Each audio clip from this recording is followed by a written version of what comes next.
ചെയ്യുന്നത് anti rabies vaccine ലോബികളാണ്. യാതൊരു സംശയമില്ല. ഇത് ഞാൻ ആധികാരികമായിട്ട് പറയുന്ന ഞാൻ കഴിഞ്ഞ 2 വർഷമായി ഈ ഒരു വിഷയം പ്രചരിപ്പിക്കാൻ തുടങ്ങിയിട്ട് തുടക്കത്തിലെ എല്ലാവരും കളിയാക്കുമായിരുന്നു. അയ്യേ, പട്ടി വിഷയം താങ്കൾ ഏറ്റെടുത്തത് എന്തിനാണ്? അതൊക്കെ ഒരു വളരെ ചീപ്പായിട്ടുള്ള കാര്യമല്ലേ?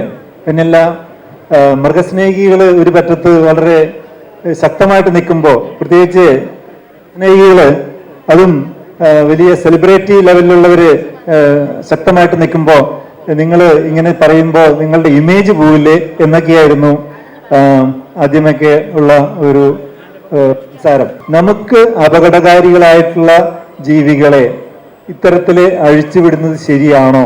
അല്ല. ഈ പുകിലും പുക്കാറും ഒന്നും തെരുവ് നായ്ക്കൾ അറിഞ്ഞിട്ടുണ്ടാവില്ല. ഉണ്ടായിരുന്നെങ്കിൽ ഇനി ഒരു അറിയിപ്പ് ഉണ്ടാകുന്നതുവരെ അവർ ആരെയും കടിക്കില്ലായിരുന്നു. റിപ്പോർട്ടുകൾ പൂഴ്ത്താനുള്ളതാണ് എന്ന് വക്കം പുരുഷോത്തമന് ഇനിയും മനസ്സിലായിട്ടില്ല.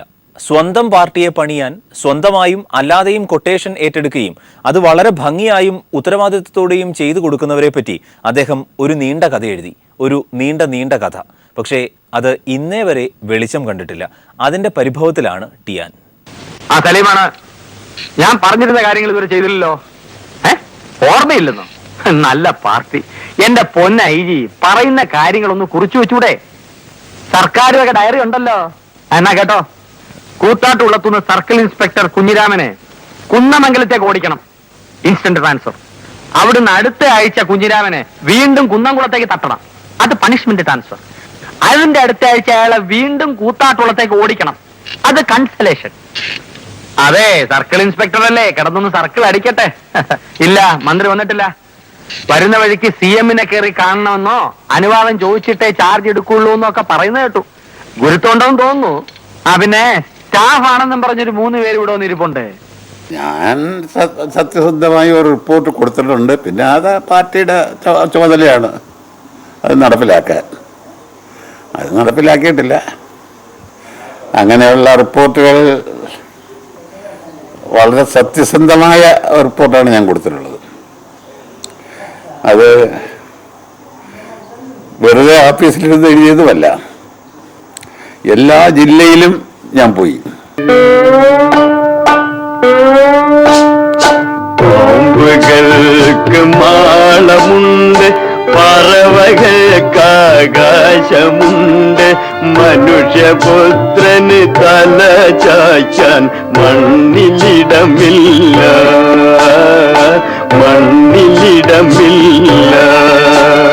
ഒരു ദയാ പൈസ KPCC-ക്ക് ചിലവായതുമില്ല. എല്ലാം എൻ്റെ കയ്യിൽ നിന്ന് ചിലവാക്കിയതാണ്.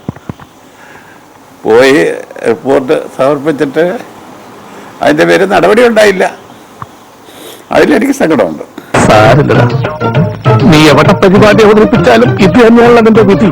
എല്ലാവരുടെയും ഈ പാർട്ടി വിരുദ്ധ നടപടികൾ തെരഞ്ഞെടുപ്പിൽ സ്വീകരിച്ചിട്ടുള്ള വ്യക്തികളുടെ പേരെടുത്ത് പറഞ്ഞ് അവർക്ക് എന്ത് ശിക്ഷ കൊടുക്കണം എന്ന് പോലും റെക്കമെൻഡ് ചെയ്തിരുന്നു. അതൊന്നും നടപ്പിലായില്ല. എവിടെ നിന്നോ വന്നു ഞാൻ, എവിടേക്കോ പോണു ഞാൻ. എവിടെ നിന്നോ വന്നു ഞാൻ, എവിടേക്കോ പോണു ഞാൻ. അത് നടപ്പിലാക്കിയിരുന്നുവെങ്കിൽ പിന്നെ അതിന് ശേഷം തെരഞ്ഞെടുപ്പിൽ കോൺഗ്രസ് സ്ഥാനാർത്ഥികളെ പരാജയപ്പെടുത്താനുള്ള ശ്രമങ്ങൾ കുറയുമെന്ന് മാത്രമല്ല, നടക്കില്ലായിരുന്നു. നീ എവിടെ പരിപാടി അവതരിപ്പിച്ചാലും ഇത് തന്നെയാണ് അതിന്റെ വിധി. അത് ഈ നേരത്തെയൊക്കെ ഉള്ള അന്വേഷണങ്ങളിൽ നടപടികൾ ഉണ്ടായിരുന്നെങ്കിൽ പിന്നെ എങ്ങനെ ആരോപണങ്ങൾ അധികം ഉണ്ടാകുകയില്ലായിരുന്നു. അനാവശ്യമായി ആരോപണം ഉണ്ടാക്കുന്നവർക്ക് ഭയം ഉണ്ടാകുമായിരുന്നു,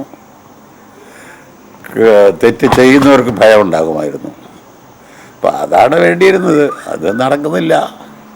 നമ്മുടെ ഒരു ജനാധിപത്യ പാർട്ടിയിൽ ഒരിക്കലും നടക്കുന്നില്ല. അത് നടക്കേണ്ടതാണ്. ഞാൻ ആരെയും വ്യക്തിപരമായി കുറ്റപ്പെടുത്തുകയല്ല. ഞങ്ങളുടെ പാർട്ടിയിൽ അത് കാരണം നടക്കുന്നില്ല. തളരരുത് രാമൻകുട്ടി, തളരരുത്. കലാകാരനല്ലാത്തവരെ സമൂഹം അംഗീകരിക്കില്ല. നീ സമാധാനിക്കും. അത് അവരവരുടെ പേരെടുത്ത് പറഞ്ഞ് അവർക്ക് എന്ത് ശിക്ഷ കൊടുക്കണമെന്ന് ഞാൻ നട്ടു. അവർ ചെയ്ത കുറ്റവും പറഞ്ഞിട്ട് അവർക്ക് നടപടി എടുക്കണമെന്നും എന്ത് ശിക്ഷ കൊടുക്കണമെന്നും ഒക്കെ പറഞ്ഞിട്ടുണ്ടായിരുന്നു. അതൊന്നും അത് കൂടുതലതിനെ പറ്റിയൊന്നും ഞാൻ പറയാൻ ആഗ്രഹിക്കുന്നില്ല. എത്ര അഭിപ്രായ വ്യത്യാസം ഉണ്ടായാലും അത് പുറത്തു വരാൻ പാടില്ല. പുറത്ത് പാർട്ടി ഒറ്റക്കെട്ടതിൻ്റെയാണ്, ഒറ്റക്കെട്ടായിട്ട് തന്നെ നിൽക്കണം. അത് കുറേ ഇടത് പാർട്ടികളെ കണ്ട് പഠിക്കേണ്ടതുമാണ്. മോഹങ്ങൾ മരവിച്ചു മോതിര കൈ മുരടിച്ചു മനസ്സ് മാത്രം മുരടിച്ചില്ല മനസ്സ് മുരടിച്ചില്ല. ചില അത് പൂഴ്ത്തിവെക്കേണ്ടതായി വരും. പക്ഷെ എന്നാലും അതൊക്കെ നടപ്പിലാക്കിയിരുന്നുവെങ്കിൽ പിന്നെ അതേ രീതിയിലുള്ള കുറ്റം ചെയ്യാൻ പാർട്ടി നേതാക്കന്മാർ ഭയന്നനെ. എന്തെങ്കിലും നടപടികൾ ആ റിപ്പോർട്ടിൻ്റെ അടിസ്ഥാനത്തിൽ, അതായത് പലപ്പോഴും സത്യസന്ധമായ റിപ്പോർട്ട് നൽകാറില്ല. റിപ്പോർട്ട് ചെയ്യുന്നത് പാർട്ടിയിൽ ഏതെങ്കിലും നേതാവായിരിക്കും. അദ്ദേഹത്തിനും ആരെയും പിണക്കാനായിട്ട് താല്പര്യം കാണില്ല. അതുകൊണ്ടൊരു ഉഴപ്പൻ റിപ്പോർട്ടുകളായിരിക്കും. ഞാൻ അങ്ങനെ ഒരു ഭയമോ ഭീതിയോ ഒന്നുമില്ലാതെ വളരെ സത്യസന്ധമായിട്ടുള്ള റിപ്പോർട്ടാണ് ഞാൻ കൊടുത്തിട്ടുള്ളത്. അത് നടപ്പിലാക്കിയിരുന്നുവെങ്കിൽ വീണ്ടും അത് ആവർത്തിക്കില്ലായിരുന്നു. തളരരുത് രാമൻകുട്ടി, തളരരുത്. കലാകാരനല്ലാത്തവരെ സമൂഹം അംഗീകരിക്കില്ല. നീ സമാധാനിക്ക്. ഈ പാർട്ടി തെരഞ്ഞെടുപ്പിലും മറ്റും പുറത്തുള്ള ശത്രുവിനേക്കാൾ അകത്തുള്ള ശത്രു കൂടുതൽ ഡാമേജ് ചെയ്യും. അതുകൊണ്ട് എപ്പോഴും സൂക്ഷിക്കേണ്ടതാണ് രാഷ്ട്രീയ പാർട്ടികൾ. അത്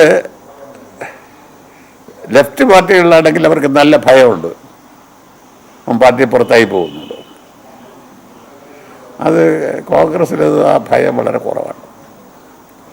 കുറേ ആ ഭയം വേണ്ടതാണ്. ജനാധിപത്യ രീതിയിൽ പ്രവർത്തിക്കേണ്ടതാണ് ശരിയെങ്കിലും കുറേയൊക്കെ ഭയം വേണ്ടതാണ്. വൈകിയാണെങ്കിലും വെള്ളാപ്പള്ളി നടേശൻ ഒരു സത്യം കൂടി പറഞ്ഞു. പാമ്പിനെയും പഴുതാരെയും ഒക്കെ ഒരു കൂടയിൽ ഒരേപോലെ കൊണ്ടുപോകാൻ പ്രാപ്തിയുള്ള മുഖ്യമന്ത്രിയാണ് ഉമ്മൻചാണ്ടിയെന്ന്.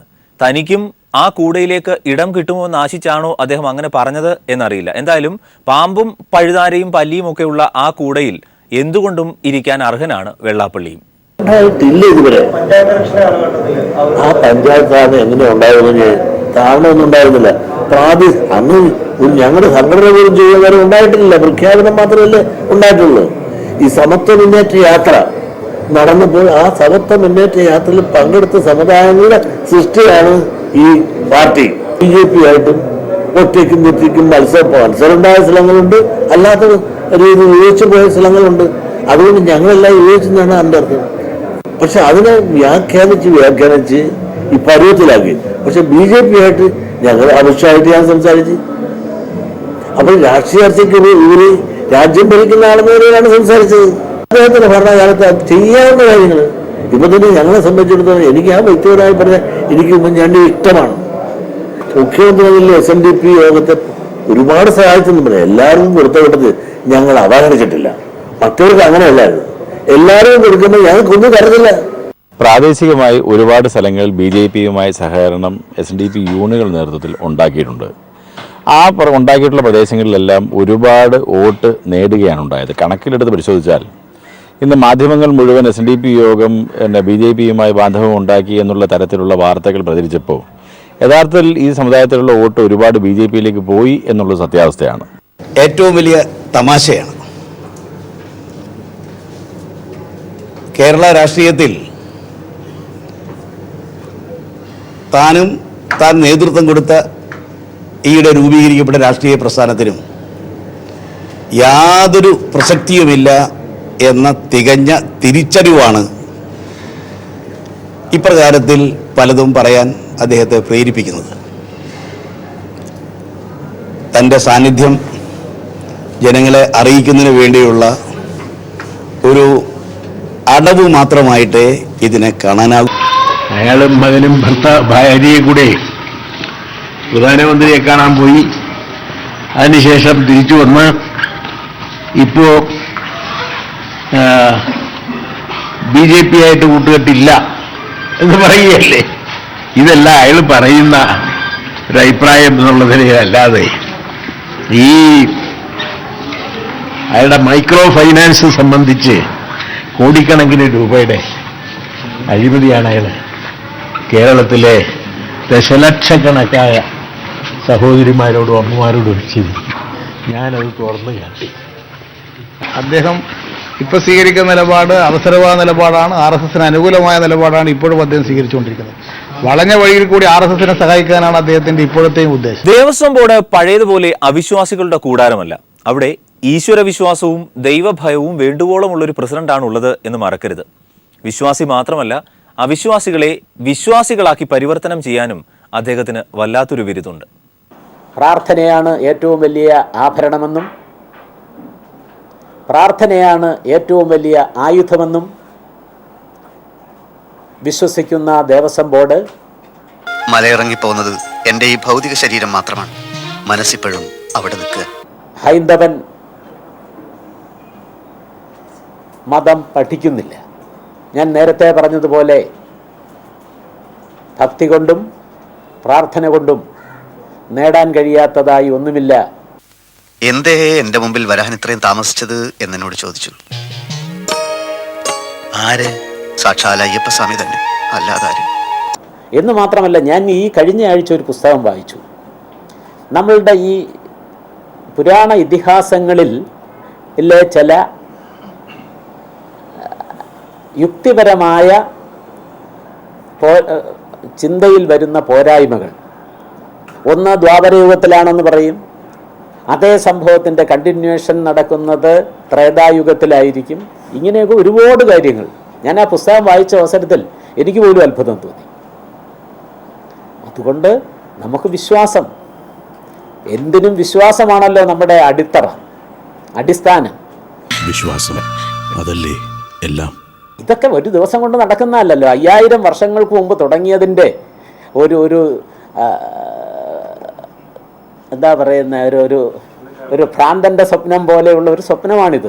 ഒക്കെ ഒരു വെറും ഭ്രാന്തന്റെ സ്വപ്നം,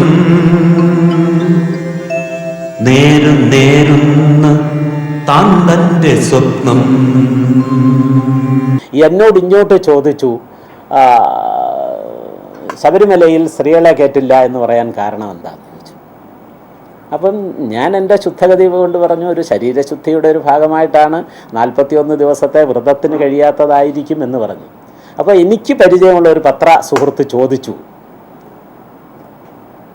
അത് വിലയിരുത്തുന്നതിന് ഇപ്പോൾ സ്കാൻ പോലെയൊക്കെ ഉള്ളത് കൊണ്ട് സ്ത്രീകളുടെ ആ ശാരീരികാവസ്ഥ സമയമാണോ ഇല്ലയോ എന്ന് കണ്ടുപിടിക്കാനും ഇപ്പോൾ യന്ത്രമുണ്ടല്ലോ, യന്ത്രമെന്ന വാക്കാ പറഞ്ഞത്, ഉണ്ടല്ലോ എന്ന് വെച്ചു.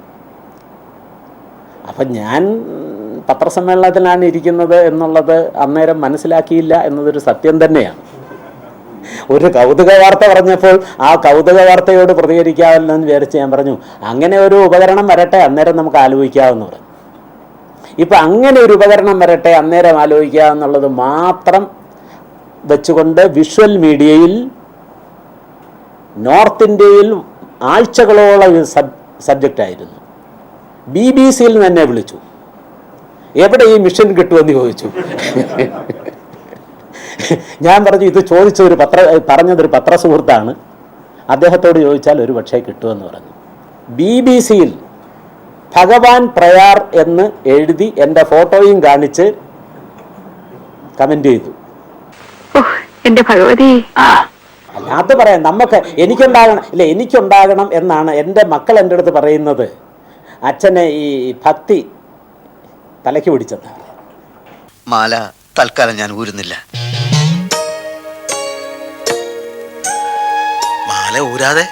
മാല ഊരാൻ എനിക്ക് കഴിയില്ല.